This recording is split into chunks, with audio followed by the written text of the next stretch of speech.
Les concours arrivent, que ce soit pour les prépas commerce ou les prépas ingénieurs, avril-mai, c'est la saison des écrits, et donc je vous fais des petites vidéos sur le sujet depuis quelques temps sur la chaîne. J'ai aussi lancé la Taylor Academy, j'en parle plus tard, c'est-à-dire des packages pour ceux que ça intéresse, spéciale révision pour cette période extrêmement stressante pour optimiser son temps.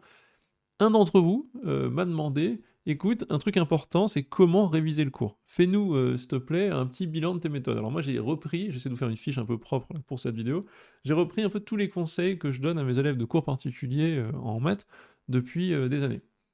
Donc j'ai envie de vous montrer, d'expliquer quelques bases. Donc, grande première étape, priorité au cours.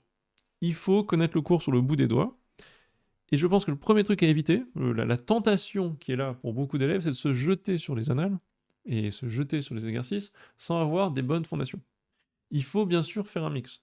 Je sais qu'il faut, vous avez envie d'aller faire des exos, c'est sûr, mais beaucoup d'élèves que je rencontre ou que je suis en cours se jettent, veulent faire des tonnes d'exercices, c'est très bien, mais je leur pose une question, un petit détail sur le cours, un truc, blam, je me rends compte que dès qu'on sort des 3-4 méthodes qu'ils connaissent, qui sont un peu genre pavloviennes, ils sont coincés. Et je pense que vous savez vous décoincer quand vous avez une vision d'ensemble du cours. Donc j'ai deux conseils à vous donner. Le truc de base, connaître par cœur certaines formules. Donc par exemple, là je vous prends, pendant toute cette vidéo, je vous prends un exemple de comment réviser le cours avec un chapitre commun d'ailleurs aux ingénieurs et au commerce, les séries entières. Il faut bien sûr connaître l'ensemble des développements en série entière. Il y a des formules à connaître par cœur. On va s'attendre, on va supposer que vous les connaissez dans des questions d'écrit. Vous allez avoir la question 3B qui va supposer que vous connaissez vos développements en série entière. Vous allez être bloqué sur toute la partie si vous ne les connaissez pas. Mais quelque chose d'un peu clé que je vais vous donner ici, dont j'ai déjà parlé sur la chaîne, c'est il faut connaître sa structure. Connaître la structure du cours complète. Parce que quand vous connaissez la structure du cours, vous savez dire exactement ce qu'il y a dedans. Et vous savez donc aussi ce qu'il n'y a pas dedans. Et là, ça permet de tuer un espèce de billet bizarre qui peut arriver au DS ou au concours. C'est de se dire, oulala, ce truc a l'air dur. C'est peut-être du cours que je connais pas trop, je sais pas. C'est un réflexe de fuite. Au lieu de se dire, attends, stop, voilà l'ensemble des choses que je connais, on me pose cette question, je peux la faire, et j'analyse maintenant, vu que c'est pas évident instantanément, j'analyse quelle peut être la partie du cours qui pourrait m'être utile. Et pour être proactif comme ça, sans fuir, et se dire, ah, c'est sûrement un truc que je connais pas bien, parce qu'en fait, on n'a pas une base profonde de connaissance du cours, et ben, la seule solution pour agir correctement, c'est de connaître la structure. Et quand j'appelle la structure, c'est vraiment, vous êtes capable de prendre une feuille blanche et de dire, ok, il y a quoi dans mon cours de série entière. Alors là, j'ai pris un exemple, j'ai fait un truc simple. Dans la série entière, il y a la définition, grand 1, il y a les théorèmes de convergence, il y a ensuite les propriétés de la somme, développement en série entière pour les fonctions classiques, et des exemples d'application. Donc on a la convergence, vous avez la notion de rayon, disque ouvert, caractérisation du rayon de convergence, ok, très bien, rayon de convergence, opération, comparaison. Des propriétés de la somme, dérivation terme à terme, intégration, voilà, il y a plein de choses, mais il faut que vous soyez capable de dire, ben voilà l'ensemble des choses. Alors je pense même qu'il faut aller plus loin, donc ça pour moi c'est la base, donc tant que vous n'êtes pas capable de prendre une feuille blanche, un stylo et de dire voilà ce qu'il y a, tatatac, et de lister le truc à l'écrit, bah vous ne connaissez pas bien votre cours. Et c'est pas. L'étape 1 c'est de comprendre tous ces trucs quand vous le lisez. Ça c'est bien sûr l'étape 0 de comprendre. L'étape 0 c'est comprendre, l'étape 1 apprendre les formules fondamentales, et l'étape finale pour moi c'est être capable de dire voilà l'ensemble des choses, voilà toute la structure du cours, il y a des choses sur la convergence, sur la propriété de la somme, des développements en série entière, et les sous-parties. Comme ça, vous avez une vision d'ensemble du cours et vous savez, dès qu'on vous pose une question, vous savez la repérer. Genre, hop, ok, ça a l'air d'être à propos de ça. Ou alors, c'est en dehors, oulala, je sais repérer la question qui va être plus difficile parce qu'il va falloir que j'applique d'autres choses. Ça, pour moi, c'est vraiment apprendre son cours. Typiquement, ça ne suffit pas. Il faut bien sûr, quand je vous dis ne vous jetez pas sur les annales et les exos, c'est parce que je veux combiner. Mais donc, il faut combiner tout ça avec une maîtrise des méthodes et des exercices classiques. Donc, par exemple, il faut faire un peu un aller-retour. Vous le savez, un aller-retour entre le cours pur et les méthodes qui vous permettent de le voir en application et de mieux comprendre ce que veulent dire les choses de cours. Ça, vous l'avez fait pendant l'année, j'espère. Il faut bien sûr refaire les méthodes typiques et, encore une fois, casser une tendance que je vois chez les élèves, casser la tendance à se dire bon, je vois la méthode, je prends mon TD corrigé par le prof en classe, je regarde, ah c'est bon, j'ai compris le corrigé, je passe à la suivante. Surtout pas. Il faut s'organiser, il faut reprendre, mais il faut être capable de refaire. C'est-à-dire, ok, voici une méthode ou un exo, par exemple, voilà, rayon de convergence de cette série. Bon, pas trop compliqué, bah, ou pas d'ailleurs, ça dépend de où vous en êtes, et vous dites, bon bah, est-ce que ça, hop, feuille blanche, je sais le faire?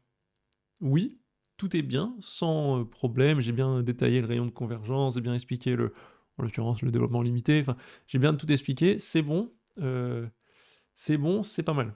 Je suis ok, ça roule. Ou vous vous rendez compte qu'il manque des choses, vous essayez de le faire et ça bloque. Et pourtant, vous avez compris le corriger, mais ça bloque. Et donc ça, ce moment de blocage difficile, vous l'aimez pas, ça vous arrive, vous sentez que vous êtes en échec, vous ne savez pas, et ben c'est pas grave, faut pas le prendre personnellement, c'est comme ça qu'on apprend. C'est avec ce blocage que vous mettez le doigt en fait sur un truc que vous avez voulu fuir peut-être en disant mais si c'est bon j'ai compris, alors qu'en fait non, vous n'avez pas compris, vous ne savez pas le faire. Moi, je veux absolument que vous le fassiez à l'avance, parce que si vous ne le faites pas à l'avance, si vous ne vous confrontez pas à cette difficulté à l'avance chez vous dans des conditions contrôlées, ça va arriver le jour du DS, le jour du concours. Ça, c'est un de mes conseils principaux. Vraiment, confrontez-vous à vos manquements. C'est normal en fait d'avoir ça, et c'est comme ça qu'on apprend. Donc, tout le monde est comme ça, il n'y a pas de honte. Mais il faut vraiment s'y confronter avant le jour J. Sinon, c'est vraiment du suicide, quoi. Vous allez vraiment vous imposer de vous rendre compte que vous savez en fait pas si bien faire et que la maîtrise ne vient pas. Votre stylo ne coule pas tout seul le jour J. Non, il faut s'en rendre compte avant et travailler dessus. Et donc, si vous voulez travailler efficacement, j'ai donc créé la Taylor Academy. La Taylor Academy, c'est quoi? Le produit final dont je suis le plus fier et dont j'ai le plus envie de vous parler, c'est un emploi du temps de révision ultra structuré. J'en ai déjà parlé sur la chaîne, vous pouvez voir le détail, allez voir le lien en description pour le site. Ultra structuré, donc les premières semaines, je vous ai laissé des trous pour aller en cours. Ensuite, c'est ultra structuré, notamment en fonction de votre filière et en fonction des concours que vous passez. En fonction des concours que vous passez, moi j'ai des datas sur tous les concours depuis 2017 selon les filières et les concours.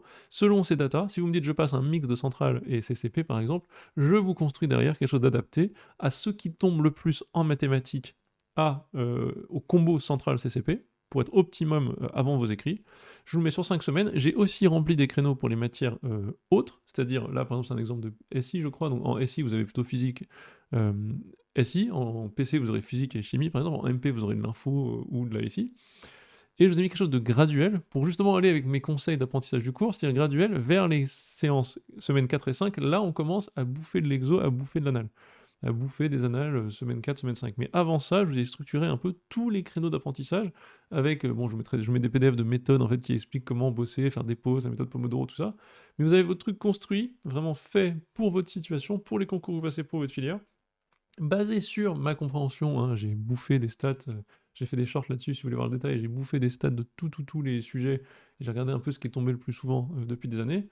Je vous livre en plus dans le package, pour chaque concours que vous passez, les analyses complètes de qu'est-ce qui est tombé, quels sont les méthodos demandés dans les sujets précis. Donc cette fois-ci, c'est pas des réflexions globales sur les sujets depuis 6 ans, c'est pour un sujet donné, quelles sont les méthodes qu'on trouve. Donc par exemple, dans Central PC Math 2 2023, il y a par exemple, hop là, très peu d'algèbre, beaucoup d'analyses justement, avec des rayons de convergence, etc. Donc c'est un petit bilan de ce qui se passe à l'écrit, avec des petits conseils pratiques à la fin. Donc voilà, allez voir dans la description, Taylor Academy, je fais tous ces packages pour vous. Donc par exemple, quand j'ai lancé ces packages il y a 10 jours, il n'y avait pas ces choses-là, c'est parce que certains d'entre vous m'en ont parlé, parce que certains d'entre vous m'ont dit, bah écoute, ça serait bien qu'on ait ça, on aimerait bien avoir des choses un peu plus détaillées sur certains sujets, que j'ai ajouté au package ce contenu. N'hésitez pas à aller voir, c'est donc des stats, des explications, des détails, un détail un peu concours par concours depuis 3 ans, et bien sûr le produit qui est pour moi le produit fini le plus utile que j'aurais aimé avoir à l'époque, c'est cette espèce de cadrage pour moine bouddhiste qui est en révision,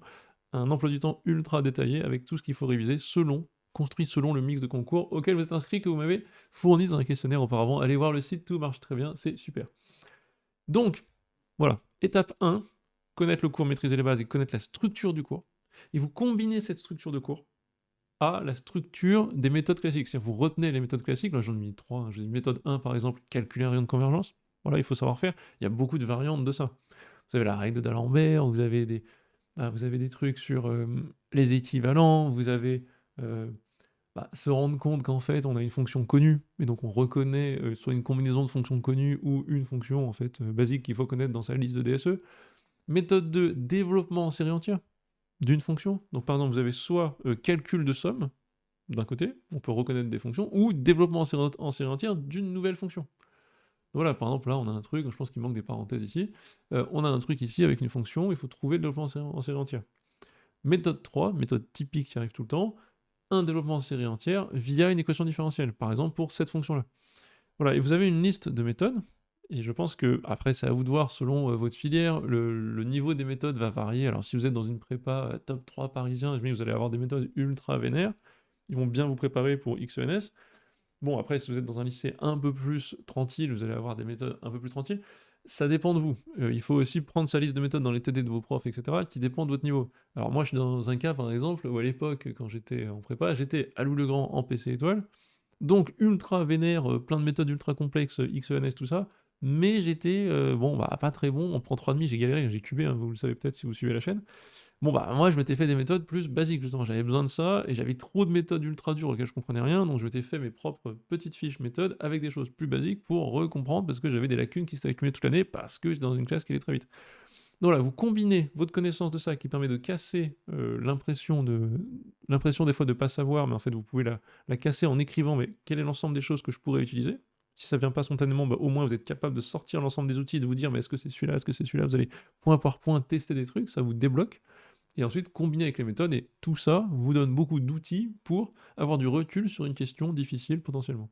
Donc voilà comment réviser son cours, donc je mets des petits conseils ici sur valider votre maîtrise, donc c'est un peu ce que je vous raconte à l'oral. Je mettrai ce petit PDF disponible dans la description bien sûr. Voilà un peu tout ce que j'avais à vous dire. Comment apprendre son cours, pour moi c'est ça, c'est connaître par cœur les choses qu'il faut connaître par cœur, mais à chaque fois maîtriser la structure, et bien sûr aller combiner cette structure de base du cours avec la connaissance, la maîtrise de savoir refaire les méthodes, et pas, encore une fois, je me répète, mais c'est très important, de pas juste lire le corrigé et penser que c'est bon, savoir la refaire et dire c'est bon, là j'ai pris une feuille blanche, je l'ai refait sans faute, c'est quelque chose de maîtrisé, je passe à la suivante. Interdit de le faire, de considérer que c'est maîtrisé, avant d'avoir été capable, bien sûr, de refaire comme je viens de décrire. Voilà, bah écoutez, courage, j'espère que ça vous a donné quelques petits conseils. En gros, moi, si je résume, ça, c'est en gros l'idée de limiter la superficialité, essayer de savoir en profondeur, et ça se fait qu'avec un stylo et un peu de sueur. Malheureusement, hein, c'est pas facile, hein, c'est comme ça. Voilà comment faire, j'espère que ça vous cadre un petit peu. Si vous voulez plus de cadrage, Taylor Academy, encore une fois, vous avez l'analyse des sujets sur lesquels je me suis basé pour construire ces emplois du temps qui sont là pour vous donner une structure, une discipline, dont moi à l'époque j'avais besoin. Je vous ai mis des petits créneaux, vous voyez, horaires avec des pauses, etc. Donc si vous le suivez de manière très très méthodique, vous allez tout couvrir. Vous allez être bien, vous prenez des petites pauses pour aller marcher, vous allez vous balader, vous revenez, vous vous couchez tôt, on recommence le matin. Vous l'adaptez comme vous voulez, bien sûr. Si vous êtes lève tôt, vous commencez à 7h. Si vous êtes couche tard, vous finissez à 22h. C'est à vous de voir. Mais vous avez un cadre, un guide, et au moins, que vous soyez en ECG ou en prépa 1G, vous n'êtes pas complètement laissé dans le vide, avec en plus, bonus, toutes ces analyses de sujets que je vous ai rajoutés depuis ce week-end. N'hésitez pas à me faire des commentaires, à me dire ce que vous pensez, même ce que vous voulez comme prochaine vidéo, comme prochain conseil, hein. Moi j'ai sorti cette fiche pratique et cette vidéo parce que vous m'avez demandé des conseils. J'espère que ça vous aide. Content toujours de continuer à travailler, de produire des choses. Voilà, je vous dis merci de me suivre et à la semaine prochaine.